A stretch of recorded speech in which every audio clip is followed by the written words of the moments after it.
အခုမြင်တွေ့နေရတာဟိုးဘက်ကနော်ဟိုးဘက်ကအိမ်လေးတွေဟိုဘက်အိမ်တဲလေးတွေပေါ့ပြောမှဆိုတဲလေးတွေကဟိုကျွန်တော်တို့ကားဆက်သွားလို့အဆင်မပြေတော့တဲ့အတွက်ကျွန်တော်ဒီမှာခေါ်ပြီးတော့လှူဒန်းပေးတာဖြစ်ပါတယ်လှူဒန်းပေးတဲ့အလူရှင်လေးကတော့ရက်တရာပြည့်မွေးနေ့အနေနဲ့သမီးမအဲလေးရွှေရီမိုးမအဲလေးရွှေရီမိုးရဲ့ရက်တရာပြည့်မွေးနေ့အလူဖြစ်နေလှူဒန်းပေးတာဖြစ်ပါတယ်လှူဒန်းဝဲတဲ့ပစ္စည်းတွေကတော့ဆန်က12တီပါမယ်ကျုပ်ကအလုံး30စီက9လီတာပြီးတော့အိမ်အောင်စုလင်းပတ်စံ9000ဒုနာပေးမှာဖြစ်ပါတယ်ခင်ဗျအိမ်အောင်စုကဘယ်နှစုရှိလဲဒီကအကိုဟိုဘက်က4စုနော်ဟိုဘက်က4စုဒီဘက်က5စုဆိုတော့9စုပေါ့နော်အိမ်အောင်စုပေါင်း9စုပေါ့နော်အိမ်အောင်စုပေါင်း9စုကိုအိမ်အောင်စုလင်းကျွန်တော်တို့က3,5000 3,000ကျပ်နှုန်းဒုနာပေးမှာဖြစ်ပါတယ်ခင်ဗျ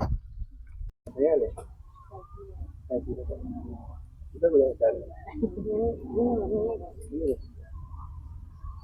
ဘယ်ရပါတယ်စီ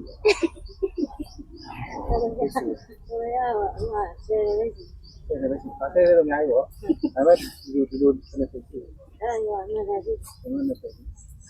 လုံးနေတယ်သူကြတော့အဖို့လုံးကကြားပြီးတော့အဲ့ဒါဘယ်လိုဖြစ်နေလဲ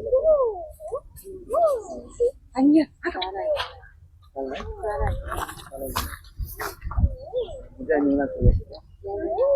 ဟုတ်ကဲ့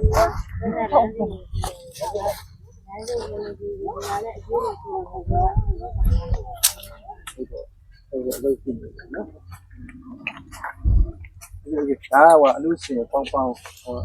တော့မသိဘူးအဲ့လေးရွှေဒီလူသမီးပေါ်လာကြသူရဲ့မိမလေးဖြစ်တဲ့သမီးမအန်ဒီစီမိုးကနေပြီးတော့ပြောရမယ်နော်မအန်ဒီစီမိုးကနေပြီးတော့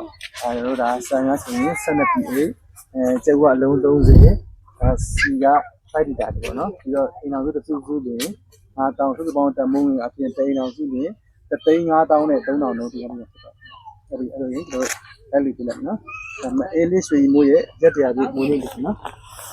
အဲ့ဒီစီမိုးရဲ့ဒီလိုလိုက်တော့နော်ဒါဆိုအမကျုပ်ညီမလေးစီပုံချ ကဲအဲ့ဒီအကြီးတော့လို့